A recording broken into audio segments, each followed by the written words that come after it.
Hey, Bambos. Hey, Andy. We are here today on a Thursday afternoon. Is it afternoon? Yeah. 29th edition, Andy. Congratulations. 29th edition. Could you imagine we make it this far? It's unbelievable. And we're fully booked until when? End of the month? I don't know. We're booked. You know what I booked? First or second week of June. I made sure to book to the 50th. The 50th episode is my 50th birthday. Oh, I love it. And I needed to time it out perfectly so that it would be 50 at 50. A lot of effort went into that. Today we are on with a special guest. Who is our guest, Bambos? Kris Girrell. I would call him Girrell, but we'll ask him when we get him on. I don't really care. Kris Girrell is on today, and we're going to talk to him about the dark night of the soul on A Wonderful Case.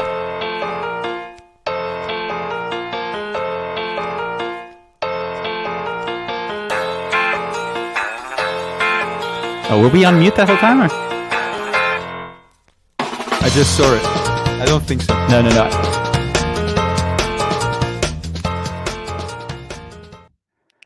Hello. Some days we don't really know what we're doing. We'll see. We'll have to watch the review to see if this one turned out okay. The dark night of the soul. So, well, before we started, we had a quick talk with Kris. I wanted to say Steve Girrell because somehow the Girrell already leans me in a certain direction. Kris Girrell. And before, our topic today is the dark night of the soul. And it was interesting because I spoke with Kris about the dark night. We met, I guess it would have been, say, 2 years ago, maybe a year or so ago. It feels like we've known each other a long time. Yeah, it's a year. Yeah. He's nodding. And when we met, there was just a beautiful connection. You know, like when you meet a kindred spirit and you just look in one another's eyes and you're like, yeah, I see you. And there was just a beautiful recognition in that. And that never goes away. Like when you feel that seen, you just feel a deep sense of connection. And so we stayed in contact and we visited. He came to Amsterdam at some point and we had contact then. And he wrote a book and he did his TED Talk, which we also put on online. And what I found so beautiful about Kris was that he embodied so much knowing, and counter to that or complementary to that, he was as open an individual as I've ever met. Like curious, just in wonder. To the point where like when you're with someone that's in that much wonder, you begin to sort of see where I'm not in that much wonder. Like that's how much of a contrast he creates. You know, I even saw, you know, you like to watch the guy, what's the name of the guy? Gary V. Gary V. And I saw that he even posted a beautiful question to Gary V on like, how does one do A, B, or C on his site, you know? So I like just that wonder, which is just a curiosity that continues to expand. And so for that reason alone, it's just great to have him on today.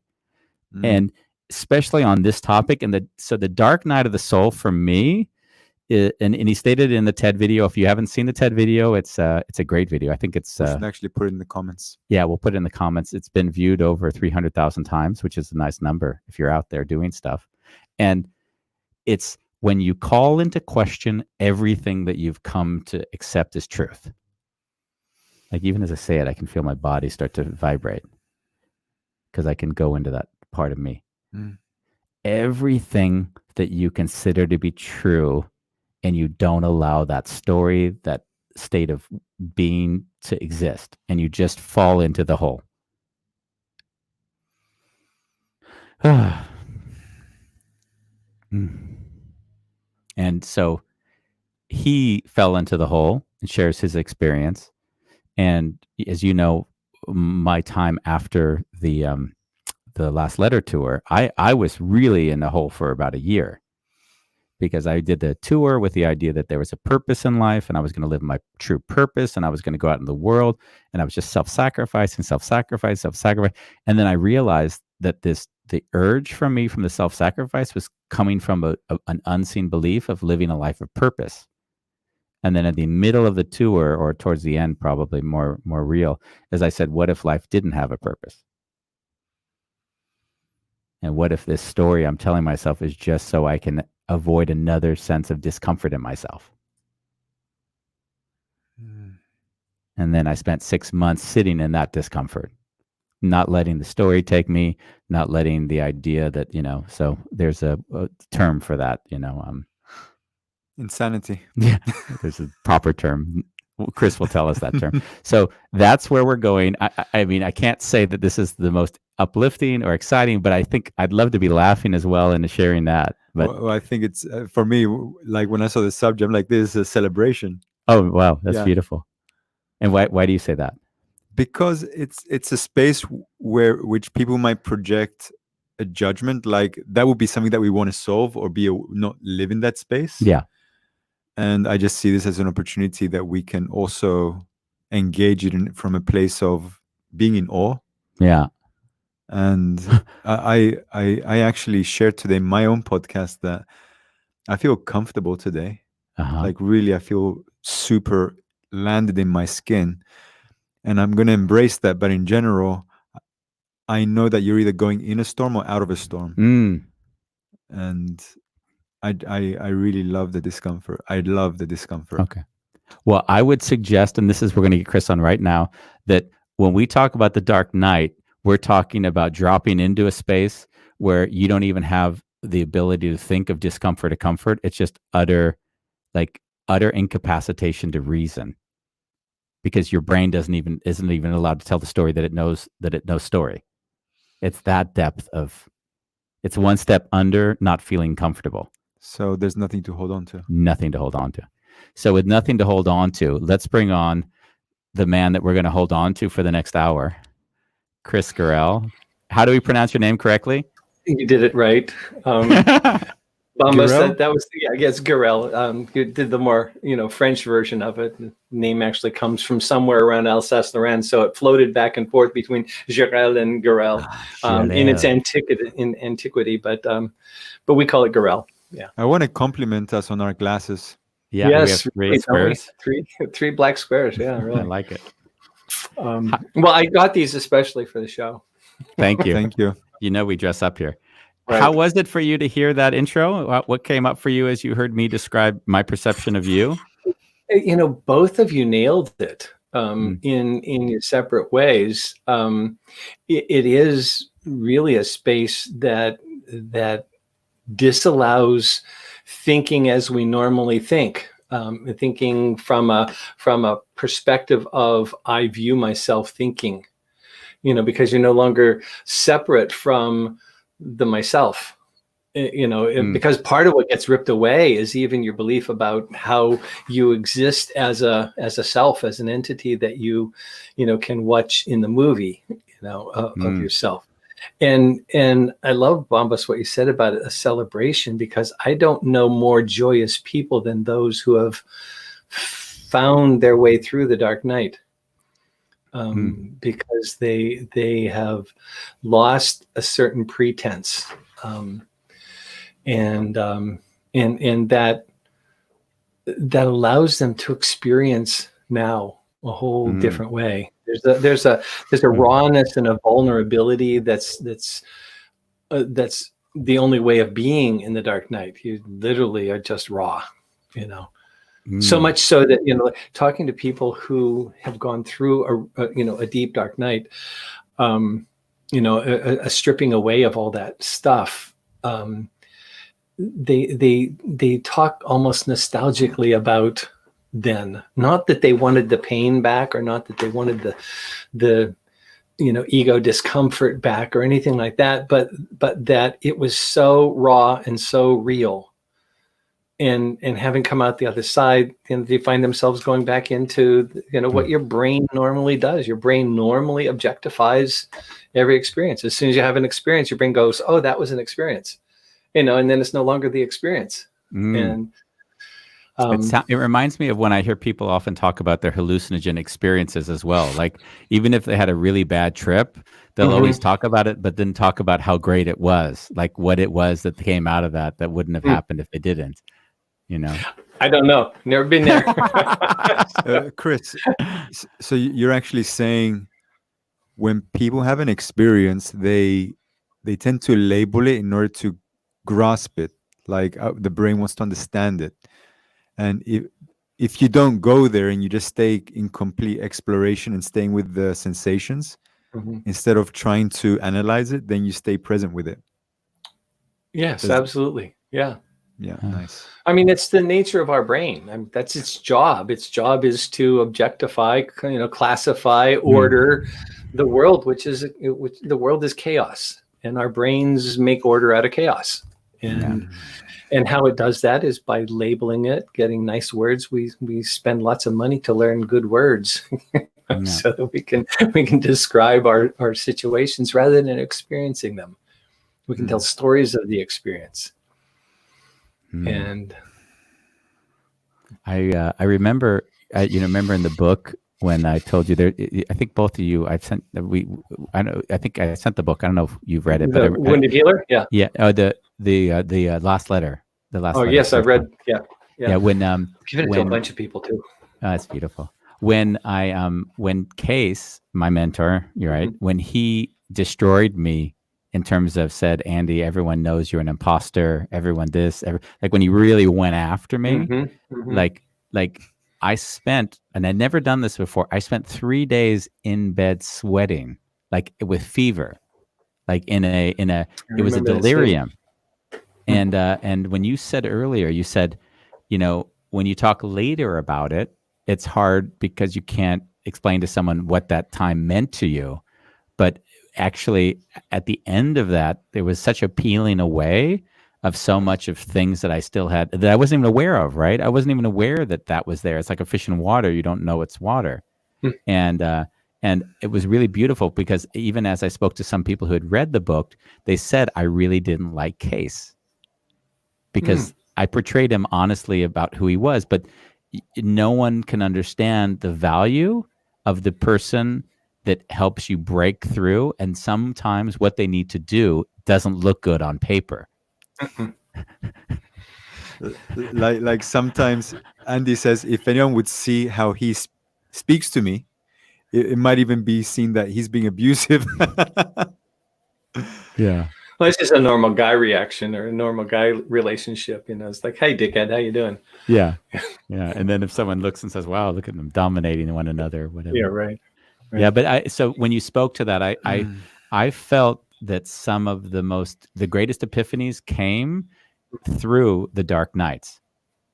And I would say the last year, what I mentioned earlier of going through life has no purpose, that's still a story. So let's agree that that's also a story, right? But allowing myself not to fall back into that story or being so aware that happens on such a quick level that I wasn't even aware it was happening. That was like that deep, dark pit of just being present without trying to heal or fix or find an outlet for it. That was wild. Yeah. That was a wild ride. But isn't it only when you sit with, I wonder if life really does have a purpose, or is this purposeless? Isn't that where you actually is the only place where you can find purpose? Yeah. Is when you first, it's like the only place you can find faith is when you doubt. It's like, I don't believe that a lot of church stuff, especially the fundamentalist mega churches, that preach aphorisms and platitudes. That's not real. That's not faith. There's no faith there. It's like, give me a rock solid answer that works every time. Like do this. And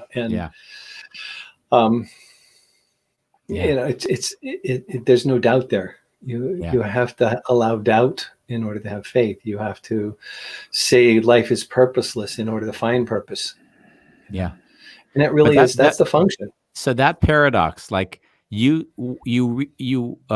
reel out those words as if it should be or could be understood.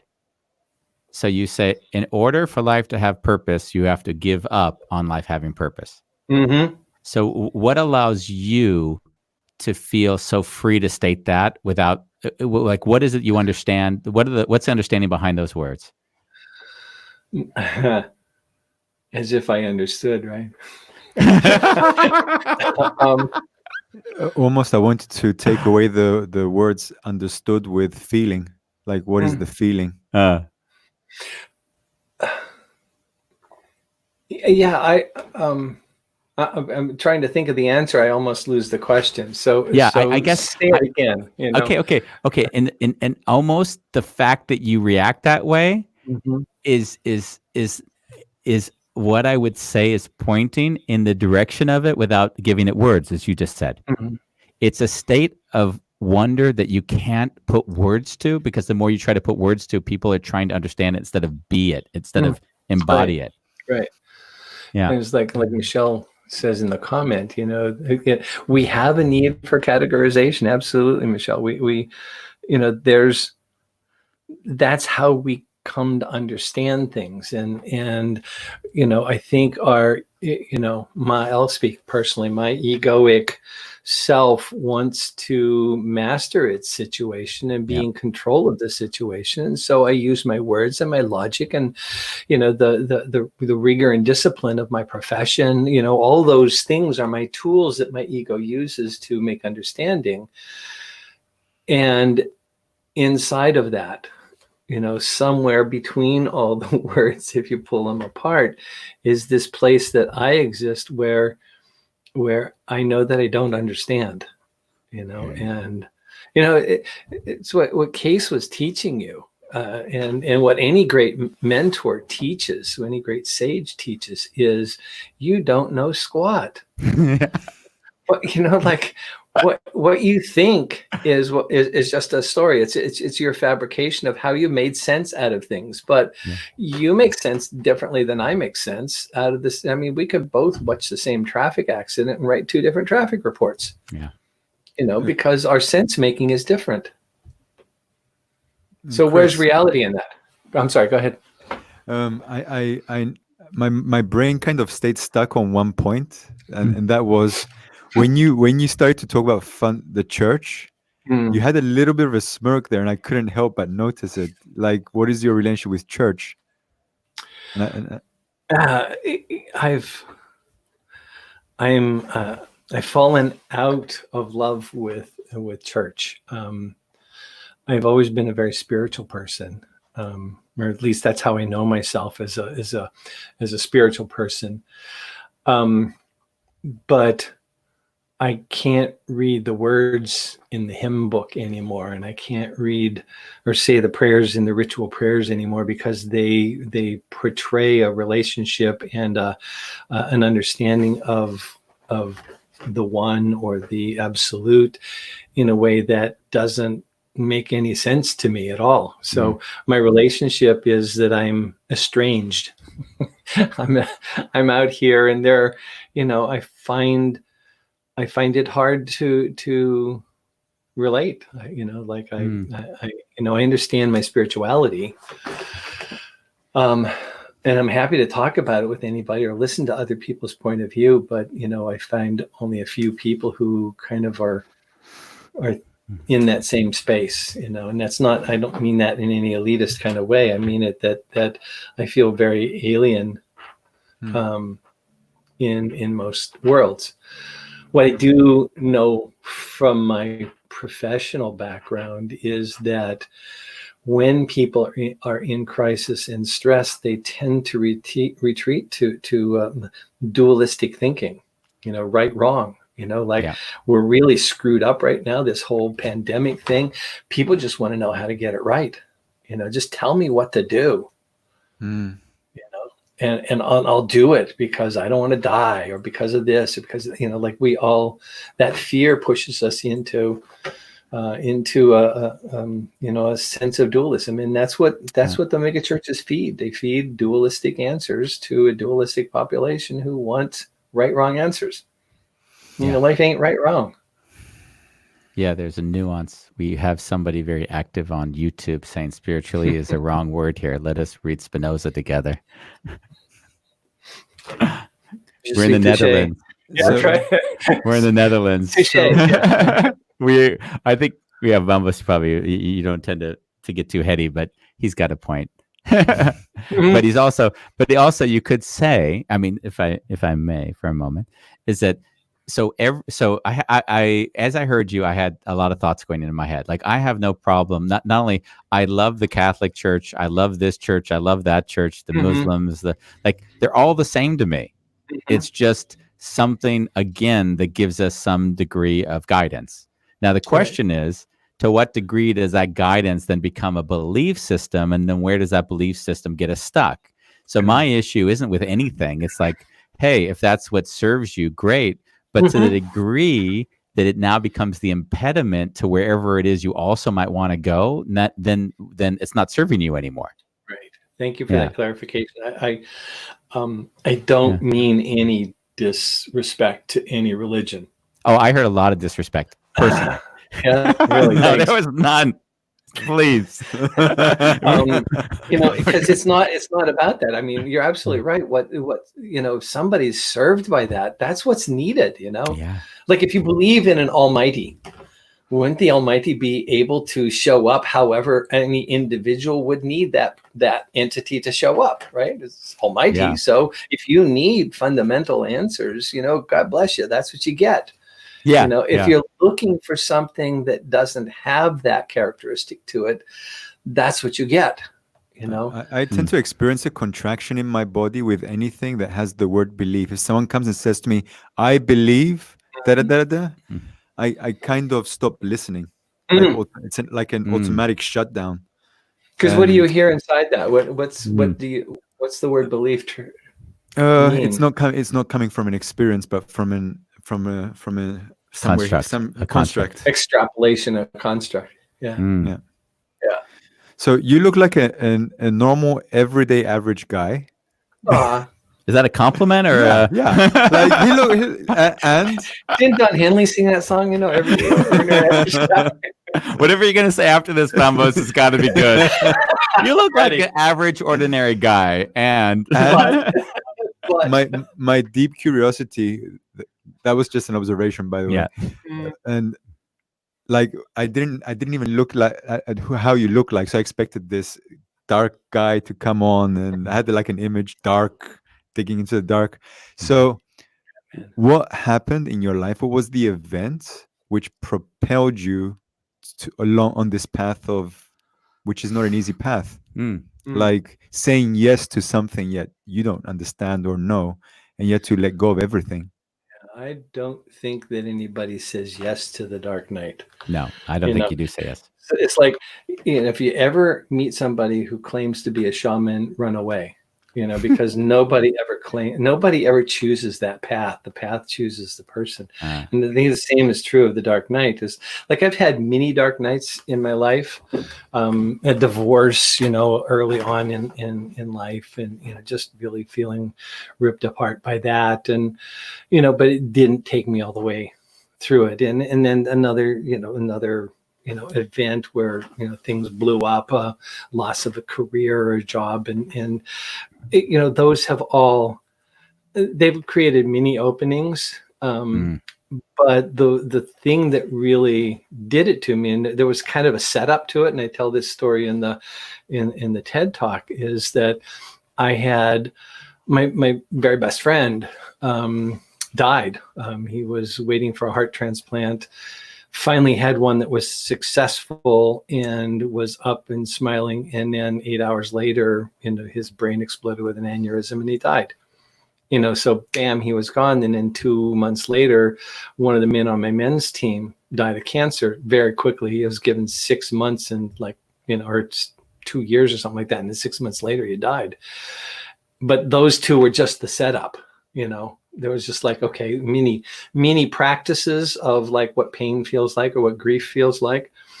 And then I just had this situation where I ran a business that was an early childhood education center where, I would stand at the doorway and greet the parents and say, your child is safe here because I'm standing at this door and I will not let harm come to that child. And I fell in love with every one of those children.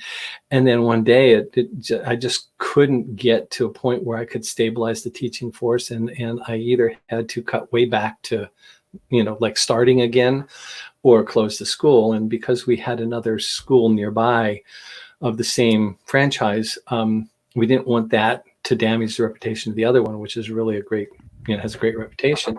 So we chose to close it. And the thing that hit me was that I loved these children and I had to say goodbye. And not like I liked the children. I fell in love, deeply in love with these little beings, these children who are just, oh my God, they're just amazing creatures because they're innocent and they love freely. And so I was able to love back in the same way. And preparing to close that, and then closing that, and letting go of that, irrespective of the exorbitant cost of shutting down a business that you had just started. So that was one thing in itself, like owing like $1 million+ and like that's like the sword of Damocles or whatever. But it was, the hardest part was just really like letting go of the kids, letting go of the families that were part of my family. And I just screamed. I wailed for 4 days. I mean, literally cried for 4 days straight. I can still get choked up talking about it now. Yeah. It still is a deep wound. But that was a combination, Andy, of like the purpose of life kind of question. My whole essence of who I see myself as is a man of commitment. Like I keep my word, and I'm committed to doing things, and then I couldn't fulfill that commitment. And then the whole feeling of love torn apart, that had been set up by the loss of two close friends. I didn't choose that.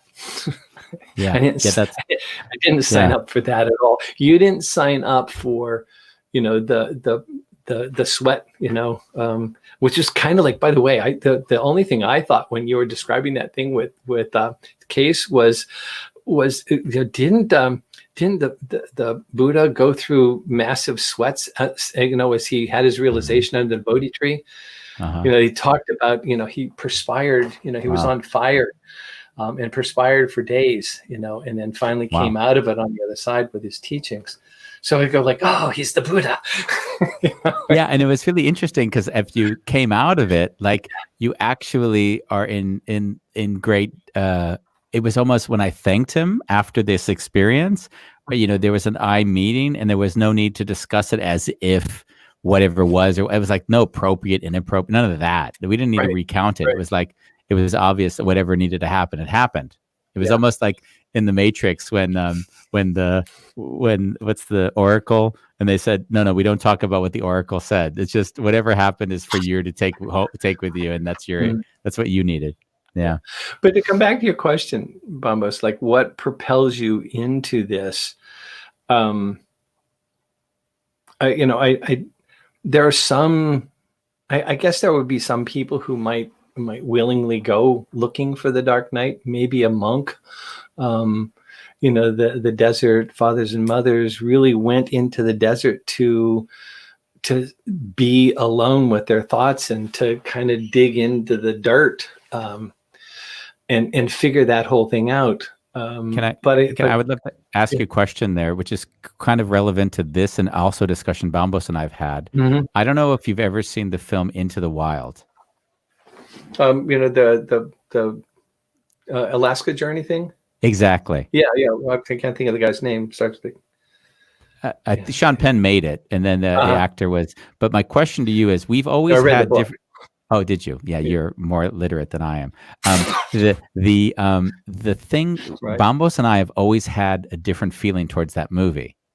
Like I love that movie, and in some ways, I'm wondering, based on what you just said, would you say that him burning the money, deciding to leave everything, basically just going on the road with nothing, do you believe in that case he chose to go to the dark night, or would you say he actually chose just to live and experience life without any, like how would you describe that, and would you equate it with the journey, or would you say no, that wouldn't have anything to do with the dark night as far as you're concerned? That's a good question. My experience of reading that was that he was jettisoning, the material world, and choosing to go into the wilderness experience, without anything else, just with himself, so that he could experience the experience. That's kind of how I remember reading it. Yeah. And it's been quite some time. It's like on the bookshelf downstairs that that has dust on it. So, but that's my recollection of it. But can something like that, some conscious choice, put you into the dark night? Yes, it can. Like there's no rule here. Yeah. There's no rule about what causes the dark night. What there are observations about what that dark night looks like and feels like. And of course, the classic text on it called The Dark Night of the Soul that John of the Cross wrote, the Spanish mystic, describes different characteristics of it, different phases of it. But it's not a formula or some or a path that you go step 1, step 2, step 3, step 4. I guess on that was what I just touched on. Is I in retrospect, it wasn't a very good question, because it goes back to the precipice that basically you don't choose, but you might put yourself in a situation where it's more likely to occur just because of the situation you put yourself in. I'd agree to that. Yeah, that would be right. By the way, it's not like when it happened to you, it's not like you, I don't know, you didn't go and watch Netflix or drink alcohol to try to avoid whatever was happening. It sounds like you went fully into. I would be afraid to take anything to deal with the feeling. It was so intense that anything, I would fear that alcohol would make it worse. I would fear that taking a tranquilizer would make, I don't know what it would do, maybe numb it or I don't know what I would retreat to do it any differently. I think, the essence of the dark night experience for me, and I got to say, as a disclaimer, your dark night experience is not the same as mine. It never will be, because you're a separate human with different experiences. So your ego has constructed different idols in your brain, and that's what gets disassembled is your icons and your idols and your belief system, and your way of knowing what is gets totally pulled apart. And you go, okay, so start at the bottom and now build your life, and like, what does it look like when all those things that you thought were right aren't necessarily right. Or aren't necessarily true. Let's not say no right. Right is not the right word. Yeah, I think I've often talked about it, is that when I look into the world and then there's that moment of deconstructing, like almost seeing there's a street and that street was constructed and then there was houses, and basically all of that has been created, and now I project onto it, and then it exists in my brain, but I've taken it for granted that it's all been created. Right. And like going to the episode, like, wow, there was once nothing except for what in our current being, which has a sensory capacity and therefore has self-realization qualities to it. But if you think about it, like everything I'm thinking about is just a construct. So if you go to the depth of that, like understanding, almost accepting of that in yourself, basically, you're sitting with nothing, because you're also seeing that even my idea of constructs is a construct. I mean, it's like looking at the prism and seeing it's like the fractal shooting out in every direction. Like you have nothing to hold. So going to Netflix, you said, for me, it isn't an option, because Netflix is just not even there. I look at Netflix. None of the movies that you would watch would make any sense at that point. No. So you'd watch a cartoon and it just would not be funny. You watch drama and it wouldn't be serious. Yeah, I mean, because there's no context, no contextual framework for making sense at that point. So Jika, you say acceptance. It teaches you acceptance. You're the student now. That's the whole lesson in the Dark Night is, sit down, shut up. You're the student. Write to Guy, Guy V. Gary V. Gary V. Yeah. We've got some comments coming in. Do you have something you also want to say? Do you want to? Oh, we didn't read that comment you took away. Oh, did we? Oh, he did mention it. It was preaching acceptance. Yeah, absolutely. Was attacked 100,000 times Mars after his realization. Right. And Joe, didn't he write about his sweating? Because that's what I was referring to. Joe's a bodhisattva that I know. He's a friend of mine. I can certainly say that what I saw was when you go to the depth of like that identity and just destruction, like it's almost like the cellular structure of your being has to realign. It's like you have to sweat out whatever it was that was there, and that's a realigning process. At least that's how I experienced it. Yeah. Right. Actually, physically, a physical manifestation of what's going on psychologically and spiritually and emotionally for you inside. Yeah. Yeah. We've got a few comments here and there. Some. Right. And then we had some with, I don't know where this is coming from, but it's talk about dark night experience for millions of Holocaust victims. The Bible scares us with hell, but reality has already been worse than hell for millions of people. Yeah, that's true. And the ancients who wrote the books of the Bible were, they had tribal beliefs. They had a warlike god that could beat the shit out of your god, and so they had a construct of sky god, earth people, a separation of divine and human that hopefully we've grown past, but the fear of a hell is, I think I wouldn't even equate with the Holocaust. The Holocaust was a reality, a travesty, that shows us how horrifically we can treat each other. The immense capacity for horror, that human beings can create, and it collectively was a dark night.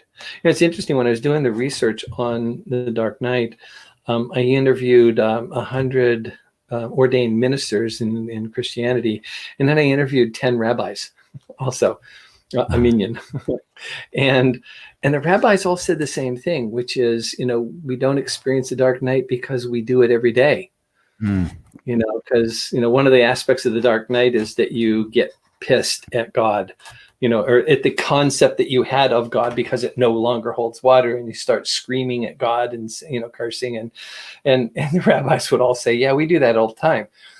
So that's not a new experience for us. We've already experienced the Holocaust. That's not, we've all of our lives, our 5,000 year history is being tortured and killed and shot at and persecuted. And so that's our experience. That is our life, and so, it's much more, maybe it's more of a Christian phenomenon than it is in any other religion, because we have this belief of being saved, this belief of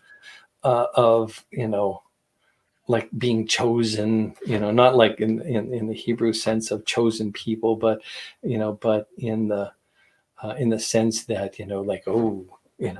Jesus came down and anointed you. And forgive me for being blasphemous for those of you who that sounds wrong to, but like to think of divine intervention as being able to rescue you from the pain of humanity, of being human, of grieving for the lost millions of lives in the Holocaust or in any genocide, Pol Pot regime, or Armenians, or like pick a people, but none probably worse than the World War II Holocausts. We're not immune to that. No. I have God 2 more questions, but I don't know, Bambus, would you? How do you want to go? Like I'm sitting here and I'm just sitting here and I'm trying to feeling actually. Like I'm not really trying to understand this. Beautiful. Like in my life, like I have a 4-hour ritual that I put myself through on a daily basis, and a lot of the times I'll say that I torture myself physically to the point where I have to cry, and I induce that, and a lot of times I have to say out loud, I don't know why I'm here, but I do know that I'm going to come here tomorrow again, and again the next day, and again the next day. So when I hear you talk, when Andy was talking about Into the Wild, I had to think about my rituals are fucking torture and they don't make sense. And when I tried to talk to them on Friday, I cried for a whole hour in gratitude of them, but I couldn't put words to them because it just wouldn't make sense to explain it.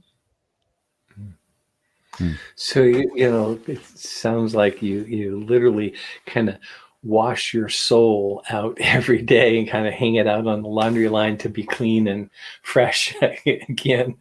You know, after a day's worth of pollution.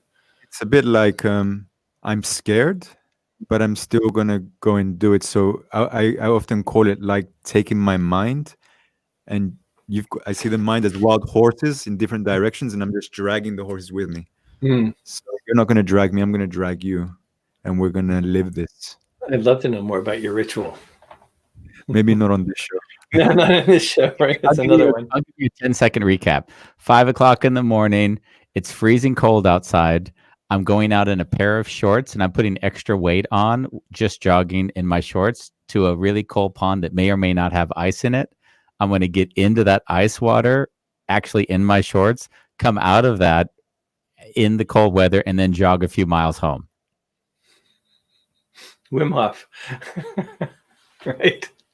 Okay, that's the ritual. Wow. Yeah. And so cold that the fingers are so numb that maybe I can't even open the door. That's how numb I am by the time I've reached the door. Wow. That's how far he puts his body under duress. Yeah. And then I experience peace for the rest of the day. Yeah. Get to the good part, Andy. So no, I don't have any questions. I'm just really here feeling, but I don't even dare to allow my mind to say, "Oh, I'm doing that." It was like feeling. I mean, yes. That is, I mean, that's probably truer to the discussion of the Dark Knight than anything else. Is that, you know, what it is a state of feeling that doesn't have concepts to it. So it's hard to think about, you know. I have words about it because I wrote about it and I interviewed about it, but, you know, being in it, you know, I couldn't tell you what day it was. You know, I couldn't tell you what was up and down. Yeah, I didn't. I think I've sort of mentioned on the show a lot that when I did the tour, I thought that I cried each day, and that tear would have let out the emotion, so I'd ground. I had this belief that I just need to let my emotions be free, and I'll ground.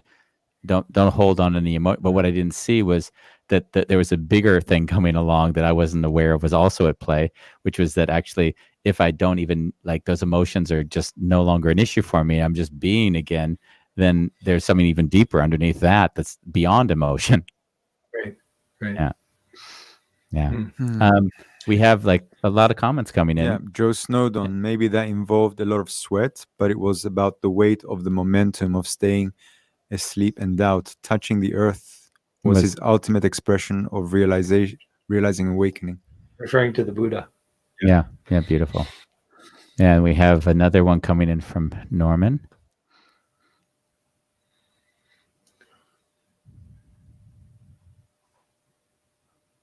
I'm having a hard time making out exactly the context for that question.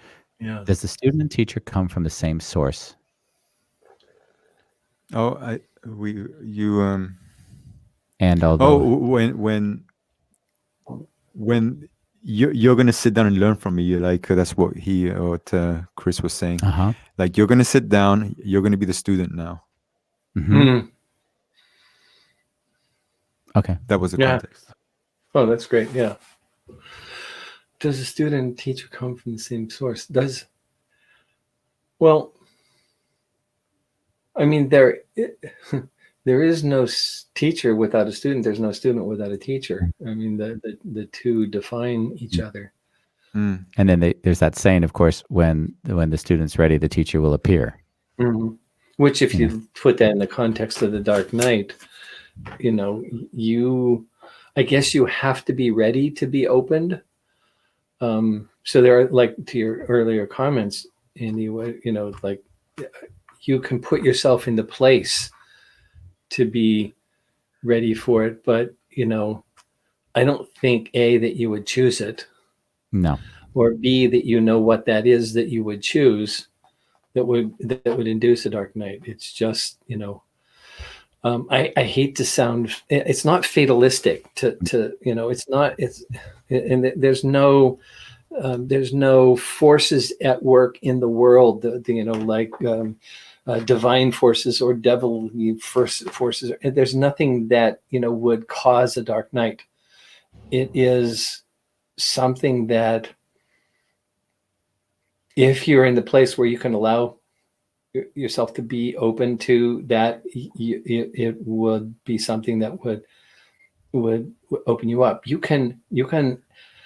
I mean, people are dying right now of COVID, and I've known 2 people personally, in the last few months who've died from the disease.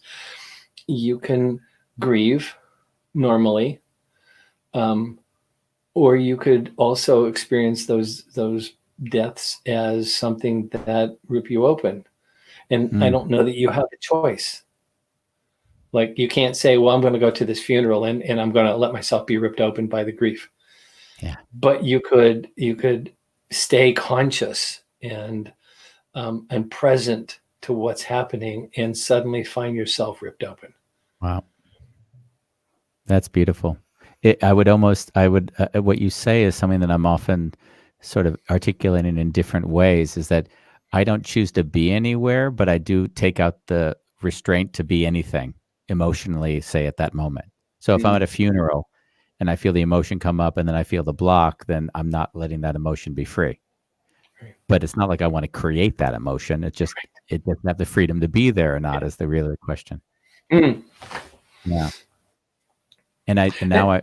Sorry. Yeah. You said in your introduction, and I want to come back to it, because the thing that I always tell people about who Andy Chalef is that I've never met a person who's more present and who listens deeper than you. And that's what, that's what I remember, that first conversation we had at a break at the training that we were at. And I go, you're a keeper, man. I want to get to know you. I want to be your friend, because, by the way, it was 2 years ago. Oh, yeah. And I was just thinking about the conversation. Yeah. I was trying to think, what conversation was that? And I was like, oh, yeah, I sort of like pointed out, like, why are you, like, it was a conscious of a situation we were both in. Right. And right. And we were talking about a third party, We want to talk, of course. And then the observation that you made was so crystal clear. And I go, like, oh man, I got to know this person, but the quality of, that I see in you and I see in Bombos and in your conversations with each other is presence. You exhibit, fully present in the moment better than anybody I've ever seen. And it's your way of listening, and it's your way of being, both of you. And I admire that. Just the fact that, Bombos, you're sitting here and saying, I'm just allowing myself to feel and float with the conversation as it's going. That's the definition of presence, isn't it? So thank you. I really appreciate that, you guys. No, thank you. Why do you think I like sitting next to this guy? This podcast was an excuse to spend time with him. Yeah, me too. Yeah, thank you. One thing I wanted for our time together was to bring on so many diverse, different people and say we can always be present, just because we don't need to enforce or impose our way on anyone else. Mm-hmm. So yesterday's show was totally different than today's show, which will be different than tomorrow's show. Mm-hmm. And in a way, like, I've seen it's possibly what you say now. I get really emotional. I see the challenge that I've often faced in my own life is saying, just love them. Like that's all. And then I see, and I know I had to go through it, is that when I especially had Case, right? I went through my own development. And when I first met Case, I had this idea that I knew better than another person. Like, oh, you don't know this yet. If you only knew this, then you would actually understand. And so I went to this. You don't know this about me. Yeah, right. Yeah, or not only about me, but if you only knew this, then you'd heal from whatever the thing is that you're struggling with. And then, and I got caught into that idea that now I am egoic, more ego. Although I've thought to have learned more about myself, I've become more identified in the things that I learned, which are that I actually have. It's almost like I tell you I have less identity, and in saying that I actually have more identified. It's this crazy paradox of I tell you I'm further along on the road, but by telling you that, I'm actually identifying myself as this thing. And the reason why I share all of this, I'm forgetting why I started the story and how I ended up here, but it was at the end of it, having a show and doing it and being with people in love, regardless of who they are, that kind of was like, that has to be enough. Yeah. So I have a question. Do you think that experiences like your dark nights, and any experiences like that, or even putting yourself through a ritual like your exercise ritual, Bombas, does that increase your capacity for loving? Do you, in your experience? I can only say, like, hell yeah. Like, I can only say that it's an act of self-love. Well, yeah. Well, that's right. I think the thing that first comes out in the dark night is is finding compassion for yourself because of the pain that you feel, and the knowledge that nobody can understand what it is that you're feeling. Nobody can say it'll be better. Right. And so, there's a place you have to get to, or I had to get to, where I soothed myself. I comforted myself and had compassion for myself in this very painful, sad, grieving place. I think one of the statements that I feel comes up, where if you haven't made peace with that statement on like a very fundamental level, it'll continue to be a struggle, is I don't feel seen, or I don't feel understood. No one understands me. Yeah. Like that's one of those primary ones. Like, wow, there's like that whole construct that kind of reinforces kind of the victim field. Like when that exists, there's not the freedom just to look at that and say, oh my God, that's going on in everybody. Like, look at them.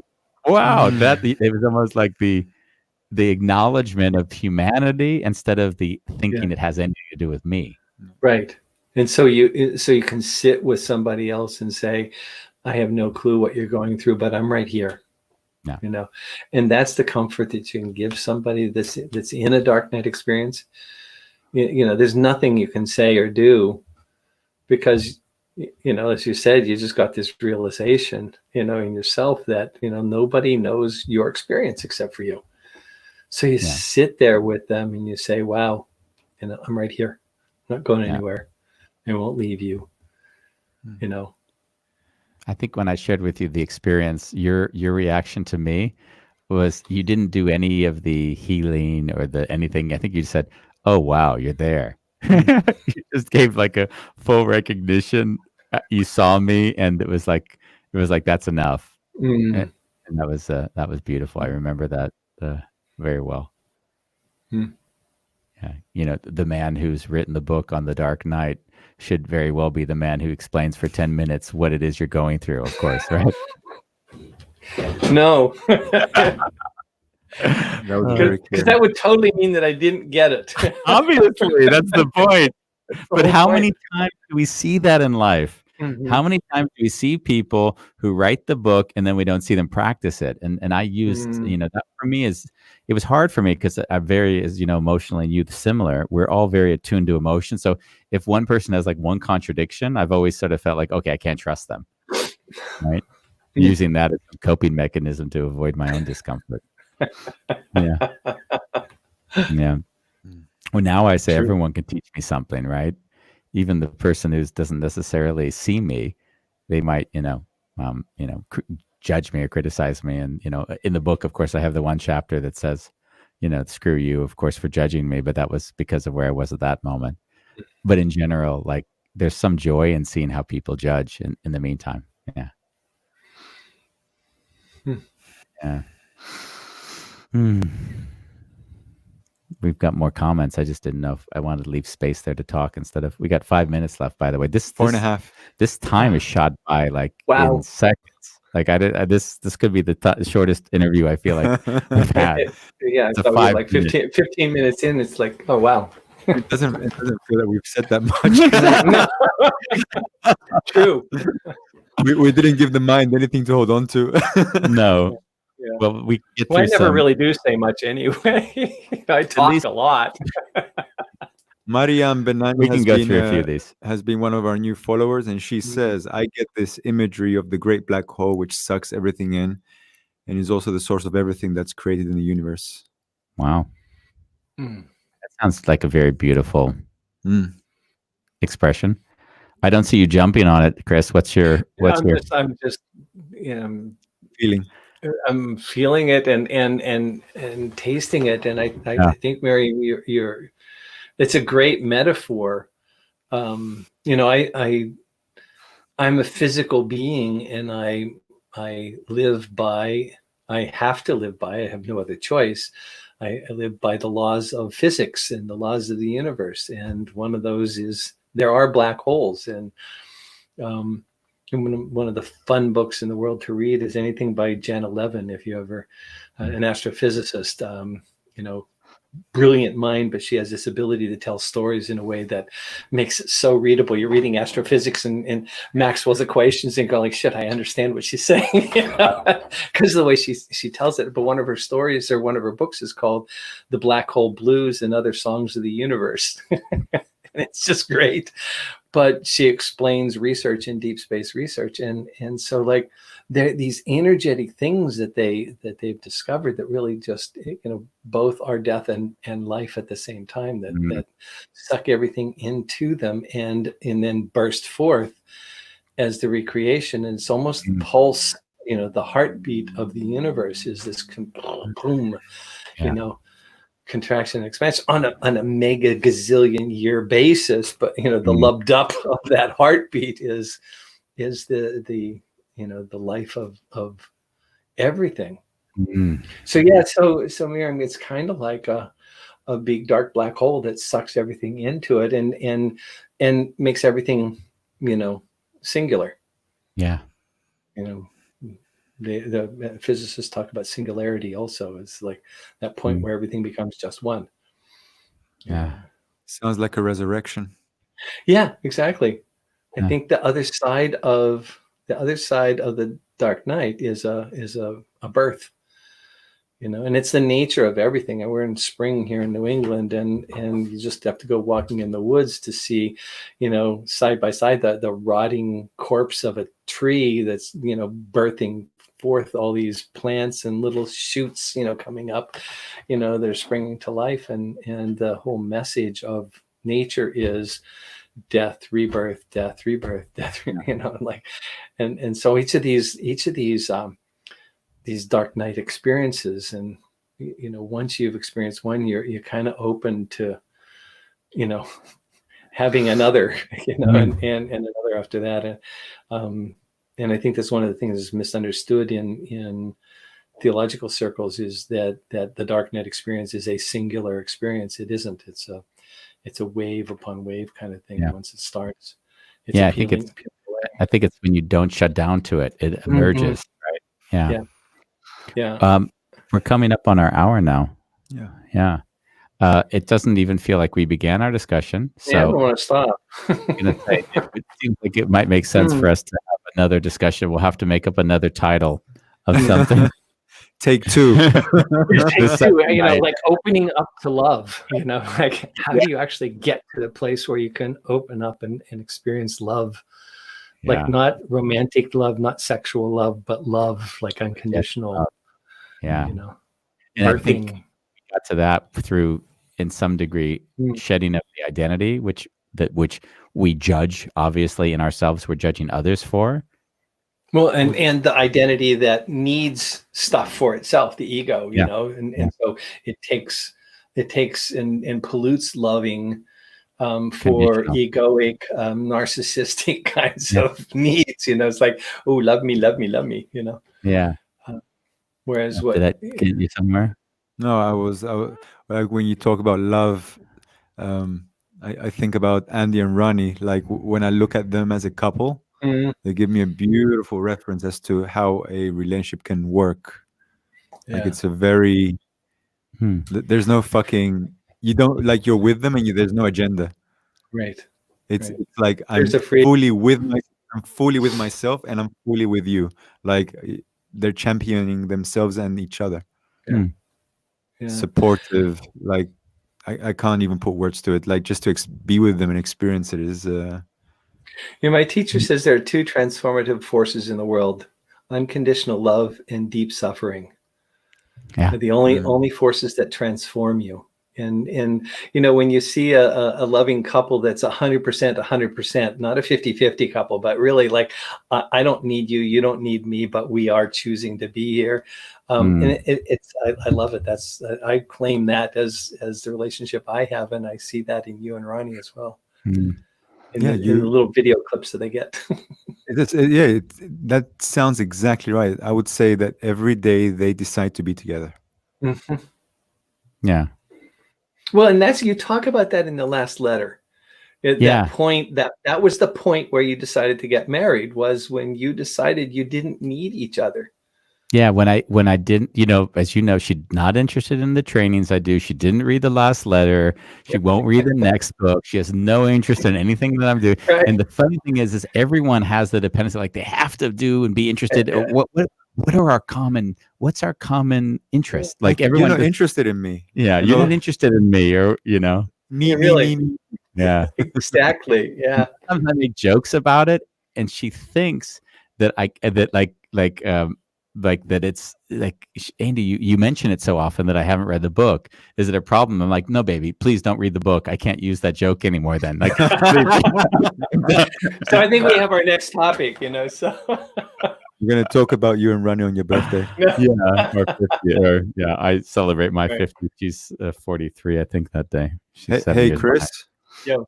I love you. Love you too. I love you too, man. I love you guys. It's so much fun getting into this conversation, and I really thank you for the privilege of joining you. It's really been great. It's been our privilege. I'll keep watching. And we'll have you just on, message us to book you somewhere in July, August. Yeah, we've got dates open. We're booking way ahead, but we know who we want to have back on quickly. Great. Cool. Ciao. Love you. Namaste. Yeah. So Andy, Shalef with an S. It sounds like a food you'd eat. Yeah, Bambos. That was a beautiful session. Yeah. And I just still don't know. It's in so many times in life we give words to things which are so hard to articulate. It's an experience. Yeah. And when I go into it's a difference between depression and dark night, and from my experience. And the dark night is when I really don't have anything to hold on to. So even the idea of depression is almost seen through as its own construct.